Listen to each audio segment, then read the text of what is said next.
Hello everyone, আসসালামু আলাইকুম। এই তো আবারও চলে আসলাম আপনাদের মাঝে। আজকে নিয়ে আসলাম তাল থেকে বানাবো তালের হালুয়া। এই তো এখানে আমি দুটো তাল নিয়ে নিয়েছি। আপনাদের ভাইয়া বড় বড় সাইজের দুটো তাল নিয়ে এসেছে। এখন বানাবো তালের গ্রেভি দিয়ে তালের হালুয়া। তালগুলো খুব ভালো ছিল, পাকা পাকা তাল, আর গ্রানটাও ভালো ছিল। এই তো তাল থেকে বের করে নিলাম তালের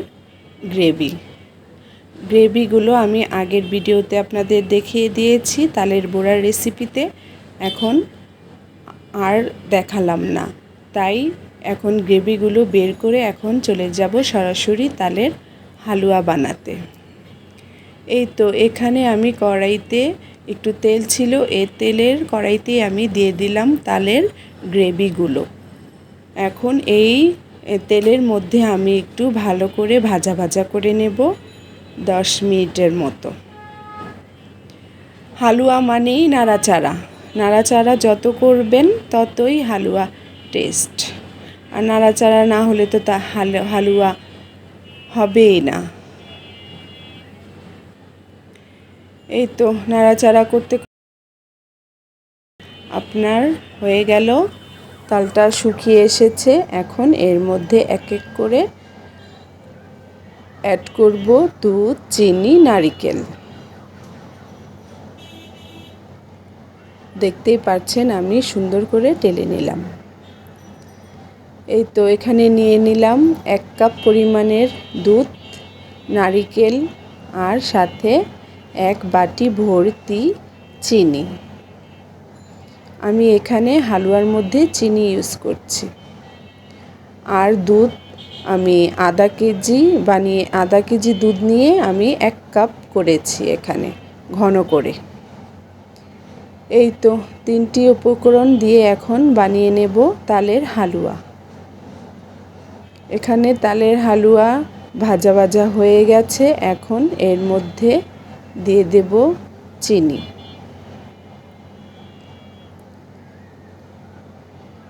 চিনিটা আমি একবার দেব না, 2 থেকে 3-4 বারের মতো দেব আর নাড়াচাড়া করব। ওই যে বললাম তালের হালুয়া মানে আপনার নাড়াচাড়া করা।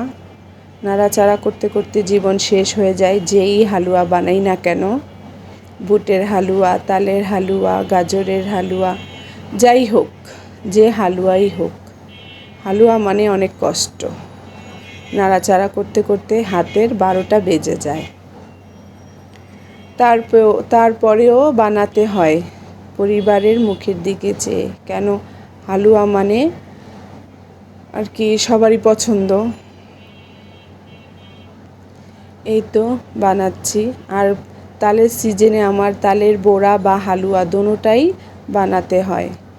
বাসার সবারই তালের হালুয়া বড়া পছন্দ অনেক।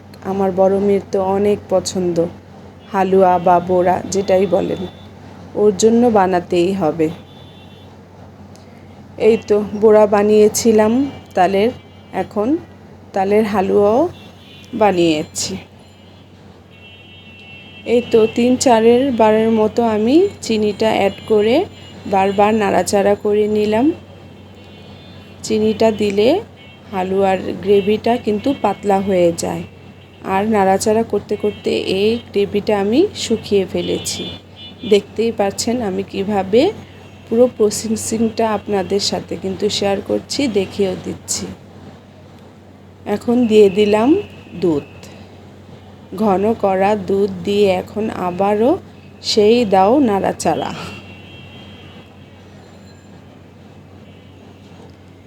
এই তো নাড়াচাড়া করতে করতে এখন হালুয়াটাকে আমি আবারও শুকিয়ে নেব।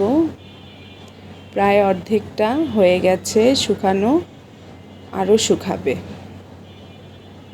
শুকাতে শুকাতে কালারটাও বেশ অনেক সুন্দর হয়ে আসবে।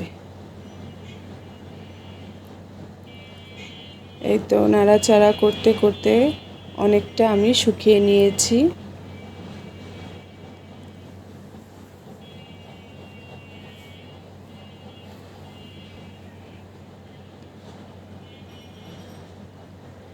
এখন এর মধ্যে দিয়ে দেব নারিকেল।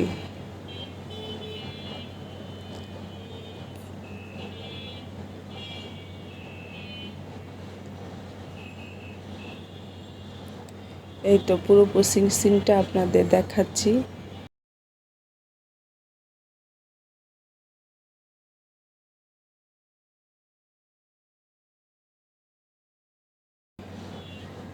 এখন আবারও নাড়ছি, আবার একটু দেখাচ্ছি আপনাদের।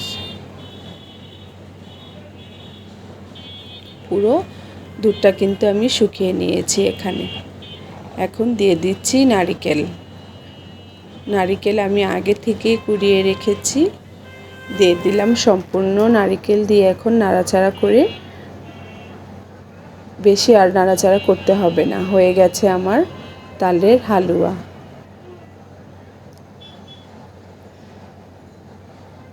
কালারটাও বেশ সুন্দর হয়েছিল, দেখতে যেমন লোভনীয় হয়েছে, খেতেও বেশ মজা হয়েছিল।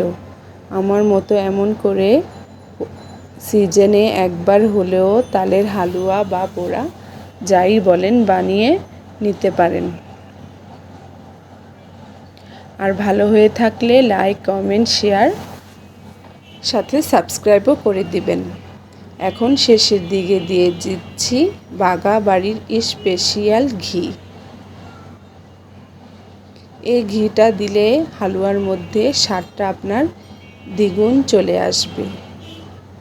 ঘিটা জমেছিল, আমি ফ্রিজে রেখে দিয়েছিলাম ঘিয়ের বয়মটা, তাই ঘিটা জমেছিল। এখন দিয়ে দেব হালুয়ার মধ্যে।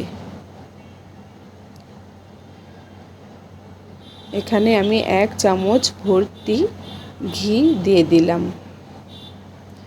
এখন আবারও নাড়াচাড়া করে ঘিটা গলিয়ে আমার হয়ে যাবে তালের হালুয়া। প্রায় শেষের দিকে তালের হালুয়াটা হয়ে গেছে। দেখতেই পাচ্ছেন কড়াইয়ের সাইডে লেগে আছে, বারবার আমি কেচে নিয়ে আসছি আর আবারও লেগে যাচ্ছে। এই তো এখন আমি নামিয়ে নেব। তালের হালুয়া আমার সম্পূর্ণ হয়েছে।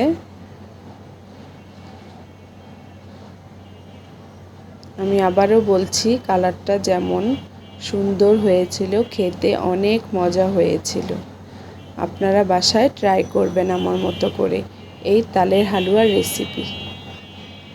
এই তো এখন আমি বেড়ে দেখাচ্ছি, 1 বাটি ভর্তি হয়েছিল তালের হালুয়া।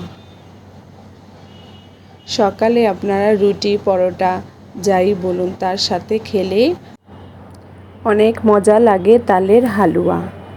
তাই বাড়িতে বানিয়ে নিতে পারেন তালের সিজনের তালের হালুয়া রেসিপি। এই তো এখানে আমার ভিডিও শেষ করছি। সবাই ভালো থাকুন, সুস্থ থাকুন। আল্লাহ হাফেজ।